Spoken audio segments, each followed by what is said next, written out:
Assalamualaikum warahmatullahi wabarakatuh. Kita bertemu kembali untuk belajar bersama-sama. Semoga apa yang kita lakukan ini dicatat sebagai amal ibadah kita yang diterima, dan semoga apa yang kita pelajari nanti bermanfaat. Amin, amin, amin ya robbal alamin. Pada pertemuan kali ini kita akan belajar tentang interval kecekungan fungsi trigonometri. Apa itu interval kecekungan fungsi trigonometri? Kita lihat ilustrasi berikut. Misalkan ini ada sebuah meja. Di atas meja kita letakkan mangkok yang menghadap ke atas. Satunya lagi mangkok yang menghadap ke bawah atau tengkurap. Nah, bisa kita lihat ini cekung ke atas, kita namakan cekung ke atas. Nah, mangkok ini kita namakan cekung ke atas, yang ini kita namakan cekung ke bawah. Ilustrasinya seperti itu, cekung ke atas, cekung ke bawah. Sekarang, apa itu interval kecekungan fungsi trigonometri? Kita lihat definisi kecekungan. Misalkan f terdiferensialkan pada selang terbuka I, grafik f akan cekung ke atas pada interval I jika f aksen X naik pada selang tersebut, dan grafik akan cekung ke bawah pada interval I jika f aksen X turun pada selang tersebut. Nah, ini merupakan definisi dari kecekungan.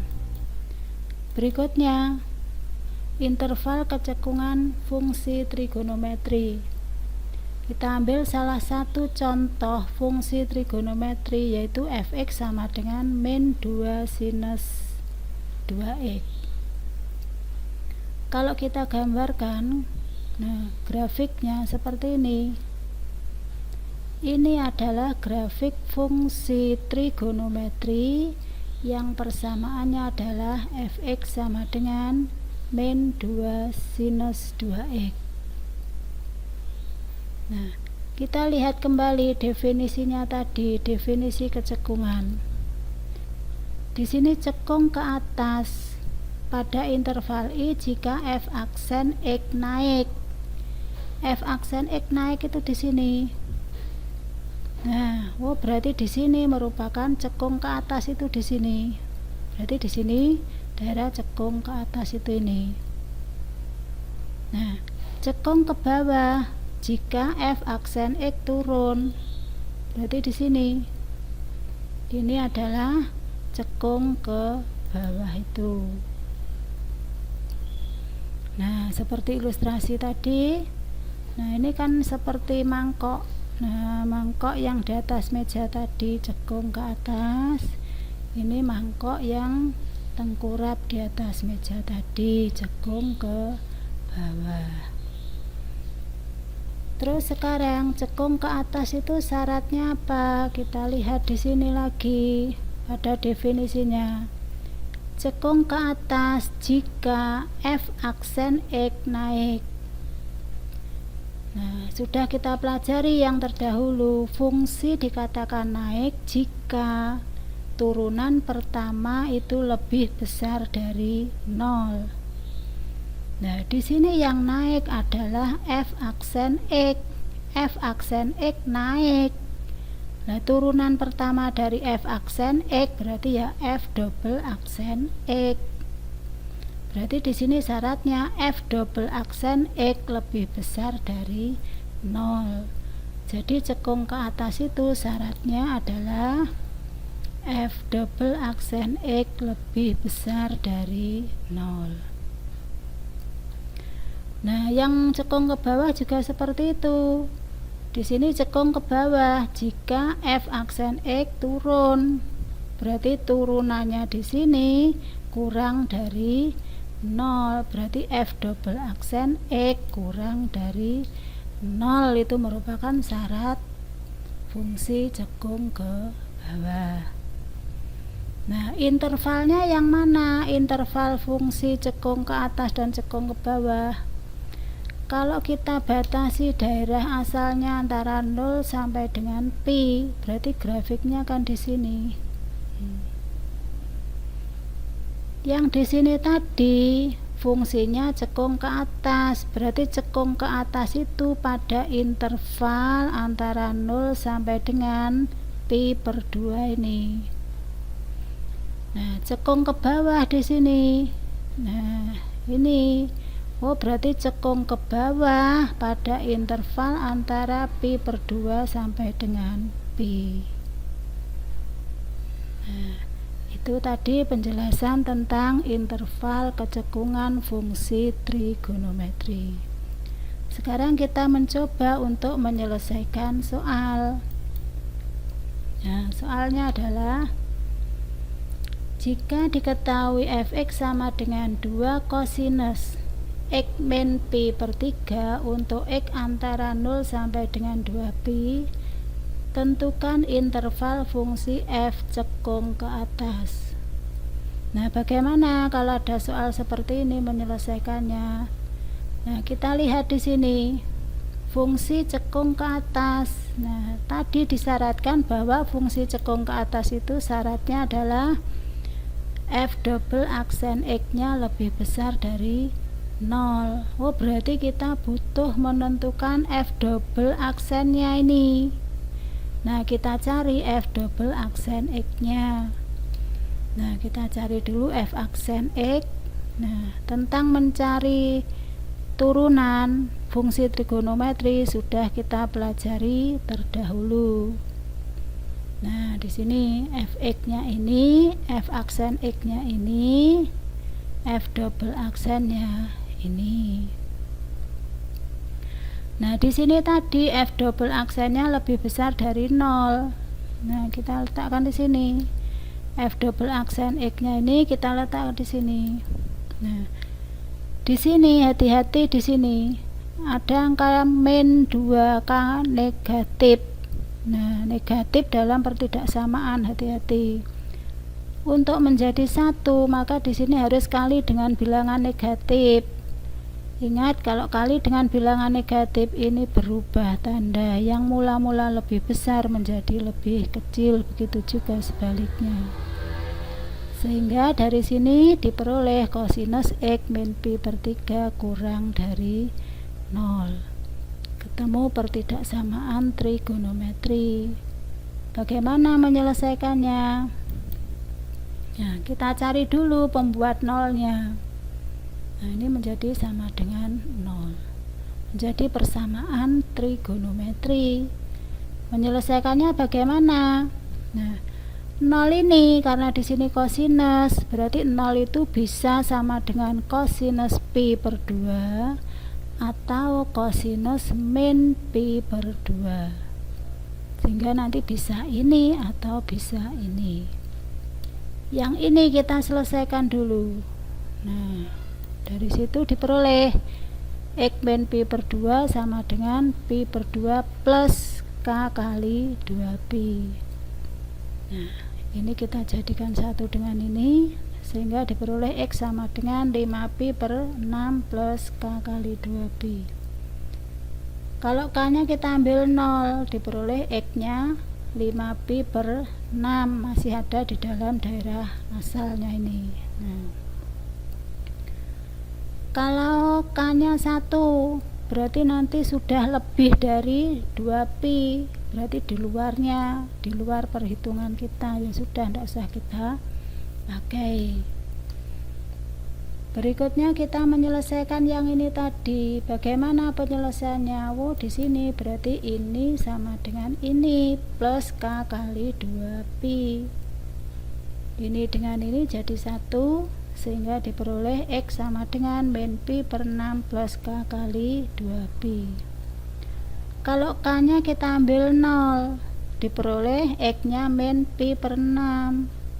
Di sini paling kecil 0, sehingga di sini min pi per 6 tidak terpakai, kita buang. Terus k nya kita ganti 1, Kalau K-nya 1 berarti X-nya ketemu 11pi/6 ada di sini. Nah, berarti menjadi anggotanya. Berikutnya pembuat nolnya sudah ketemu. Yang mana yang merupakan penyelesaian yang ini? Nah, kita cari pertolongan garis bilangan. Dimana pembuat nolnya adalah ini, 0 dan 2pi itu adalah batasnya ini.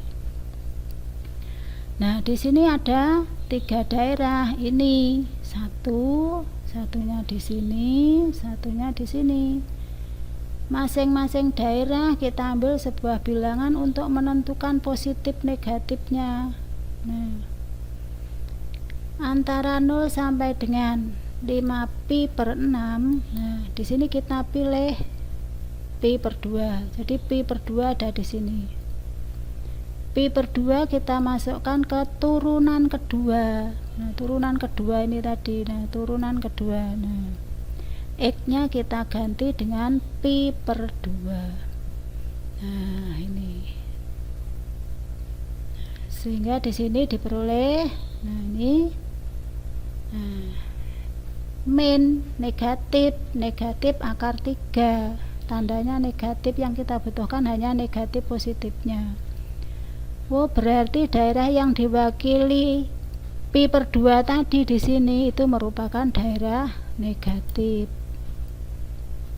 Nah, berikutnya di sini kita pilih bilangan pi ada di sini.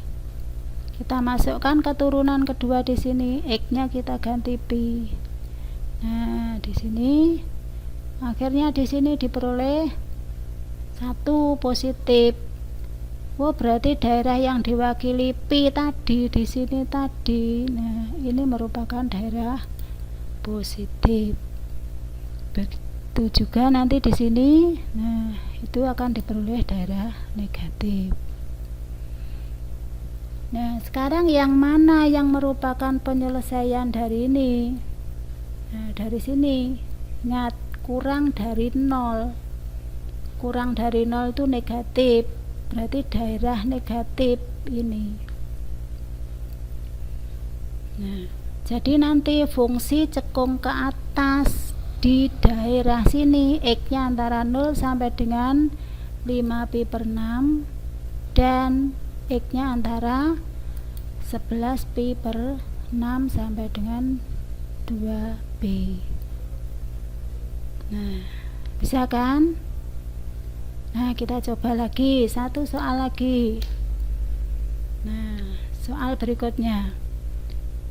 Fungsi f(x) sama dengan 2 sinus X plus pi kosinus X plus pi terdefinisi pada X antara 0 sampai dengan 2pi. Tentukan interval fungsi tersebut cekung ke bawah. Nah, bagaimana menyelesaikannya? Kita lihat di sini. Fungsi cekung ke bawah, syaratnya tadi apa? Syaratnya adalah turunan keduanya kurang dari 0. Berarti kita butuh turunan kedua. Kita tulis dulu fungsinya. Nah, f(x) sama dengan ini. Kalau fungsi trigonometri kita lihat dulu kalau mau menurunkan. Bisa disederhanakan apa tidak fungsinya itu? Kalau bisa kita sederhanakan saja dulu. Nah, biar mudah nanti. Nah, tidak bertele-tele ya. Kalau kita lihat di sini, pi plus x, x plus pi kan sama saja dengan pi plus x.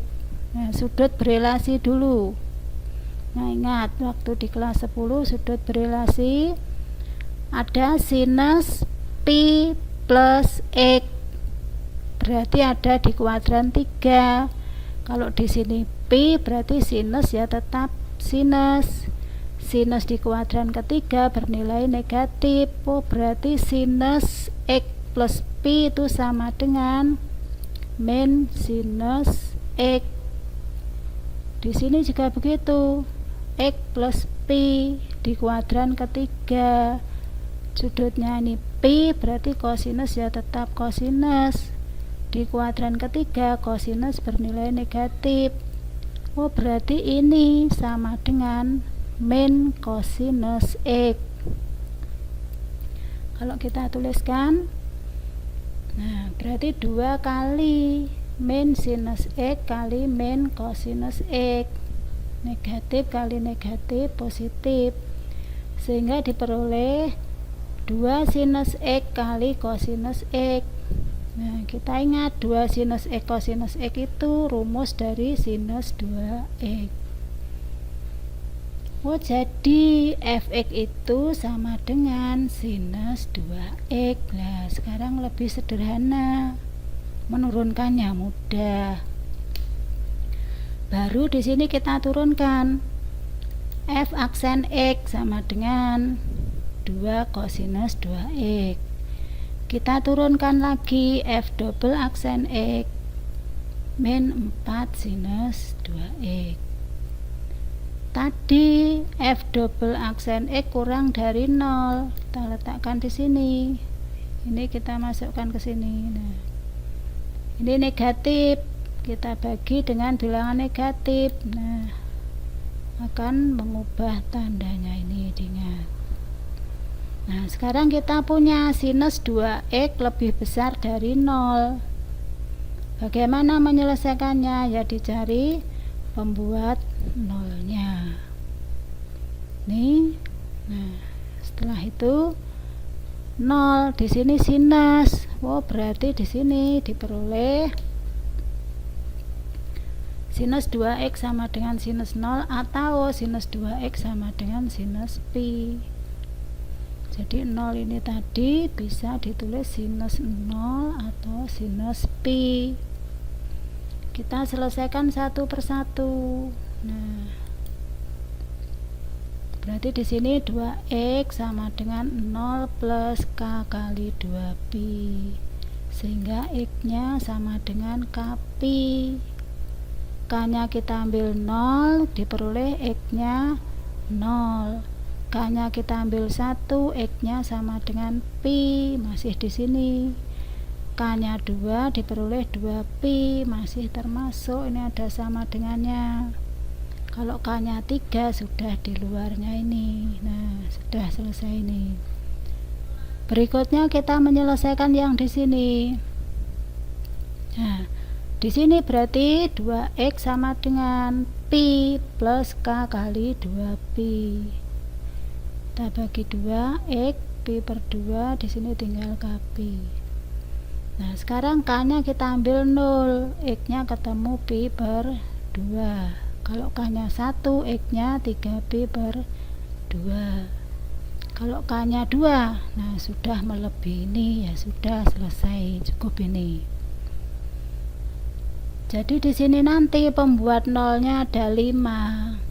Nah, 5. Setelah itu, untuk menentukan penyelesaian ini, kita cari dengan pertolongan garis bilangan. Yang pembuat nolnya ada 5 itu tadi. 1. Kita cek per daerah. 1, 2, 3, 4, berarti ada 4 daerah, nanti kita ambil satu-satu. Yang di sini antara 0 sampai dengan pi per 2 ada bilangan berapa? Nah, di sini kita pilih pi per 4. X-nya pi per 4, kita masukkan ke turunan kedua di sini. Nah, X-nya kita ganti per pi per 4 sehingga diperoleh ini. Nah, diperoleh negatif. Nah, oh berarti daerah yang diwakili pi per 4 tadi adalah daerah negatif. Nah, di sini berarti daerah negatif. Begitu juga di sini nanti kita ambil bilangan, berarti di sini ada 3pi per 4. Kalau kita ambil 3pi per 4, kita masukkan ke turunan kedua, diperoleh bilangan positif. Oh, berarti daerah di sini adalah daerah positif. Begitu juga nanti di sini kalian bisa mengambil sendiri. Nah, atau selang-seling tuh. Nah, Sekarang yang mana? Cekung ke bawah itu fungsinya cekung ke bawah di mana? Yang positif kah atau yang negatif? Nah, yang kita lihat di sini. Nah, di sini lebih dari 0. Wow, berarti daerah yang positif. Daerah positif itu di sini. Jadi, fungsi cekung ke bawah jika X-nya antara pi per 2 sampai dengan pi dan X-nya antara 3pi per 2 sampai dengan 2pi ini. Bisa ya? Nah, seperti itulah cara menentukan interval kecekungan fungsi trigonometri. Semoga kalian semua bisa. Nah, alhamdulillah. Sampai di sini pertemuan kita. Mohon maaf atas semua kesalahan. Sampai jumpa. Wassalamualaikum warahmatullahi wabarakatuh.